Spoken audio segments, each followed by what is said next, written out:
Good evening, ladies and gentlemen.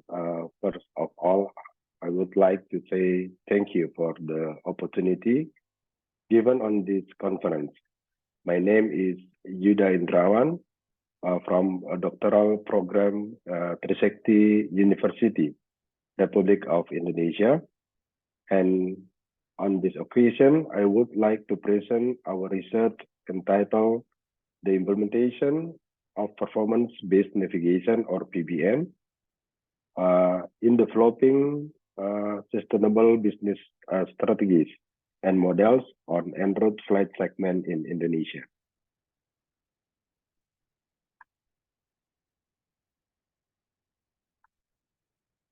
So this is the outline of my presentation, starting from the research background, and then to brief the fundamental theories, continue to research methodology, and then research and discussion, also conclusion and policy recommendation.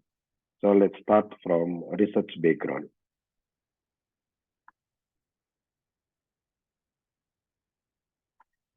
Indonesia current airspace structure was prepared more than 50 years ago, and generally built based on ground-based technology, navigational aid, and sensing. Airspace restructuring is necessary to reflect advances in work, method, and technology. Achieving a sustainable air transport system has become a well-accepted goal, but how to achieve it remain unclear. The challenges include finding a balance between sustainability dimension, economic, social, and environmental, and transportation objectives, mobility, accessibility, and safety. The two often conflict. So it is necessity to analyze the achieve balance between the dimension of sustainability and the transportation objective.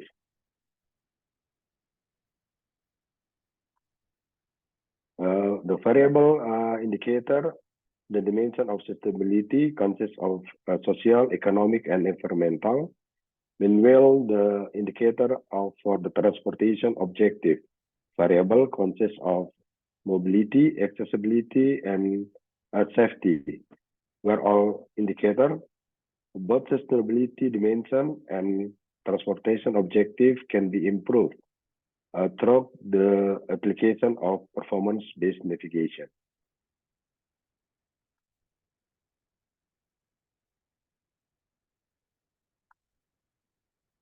So the next one that I want to talk about the brief fundamental theories. The first one is the ICIRL standard and recommended practice.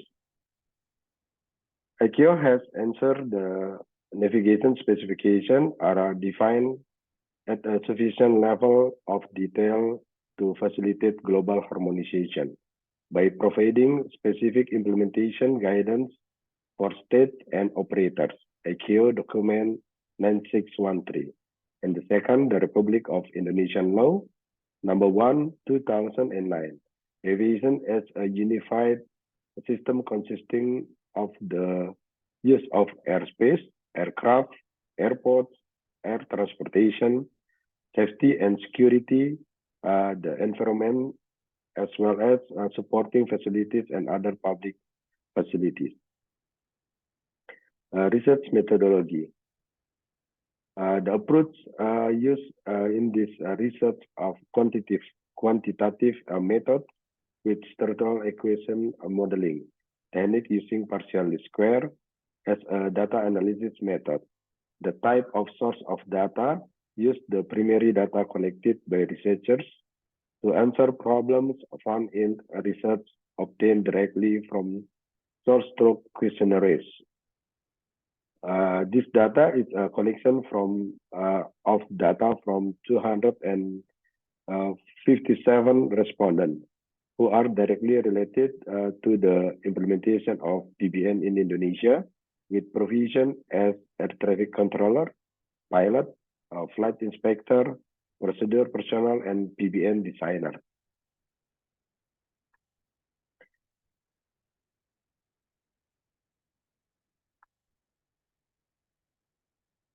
Based on the result of testing both of direct and indirect hypotheses, next we proceed to data analytics with partial least square.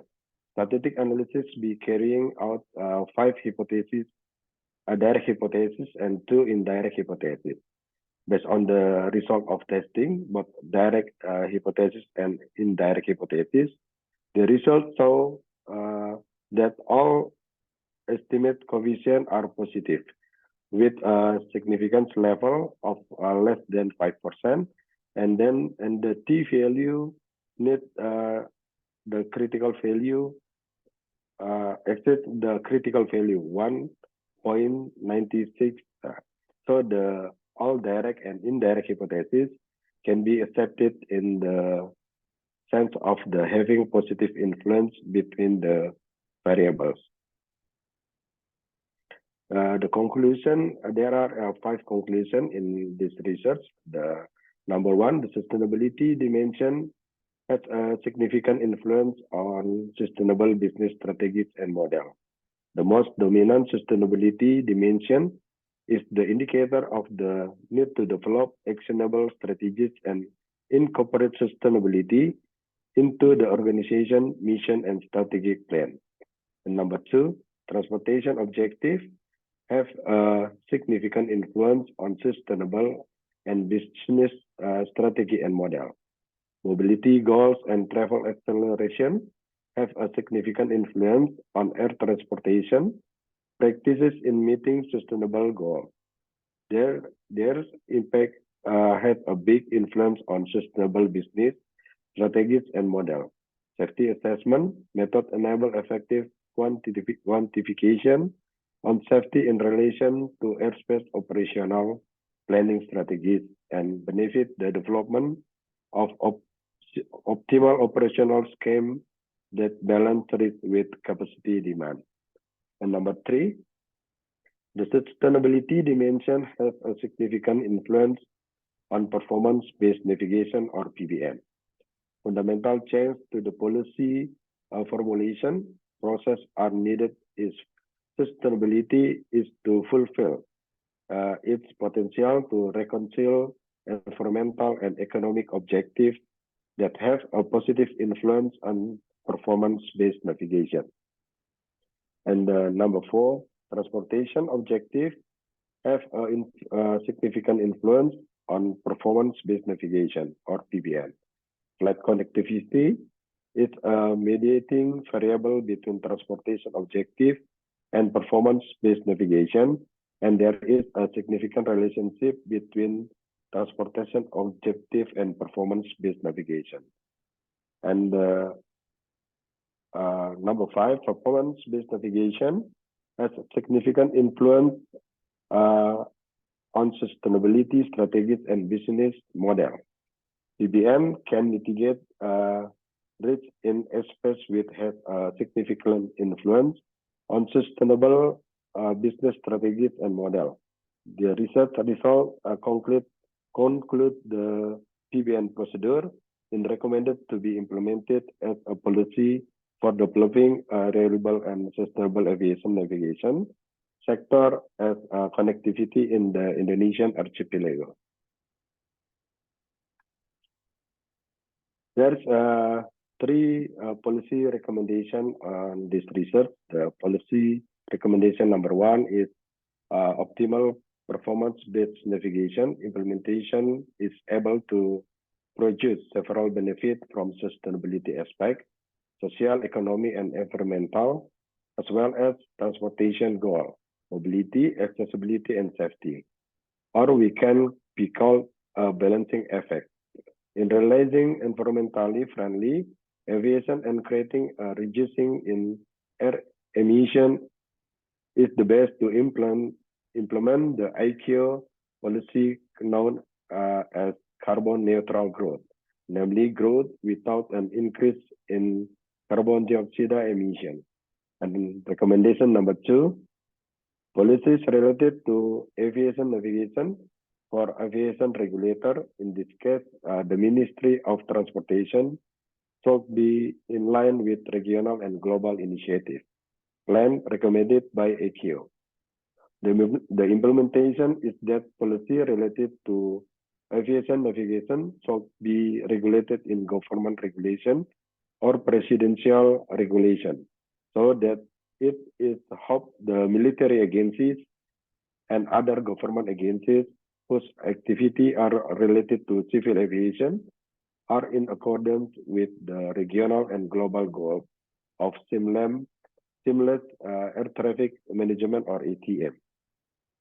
The recommendation number 3, Indonesian modernization of air navigation services, called IMANS, is a continued transformation of technology and air traffic control procedures in Indonesia that should be included in the draft National Air Navigation Master Plan or National Air Navigation Plan NANP. The two main components of IMANS are performance-based navigation and airspace optimization. I think that, thank you very much for hearing me.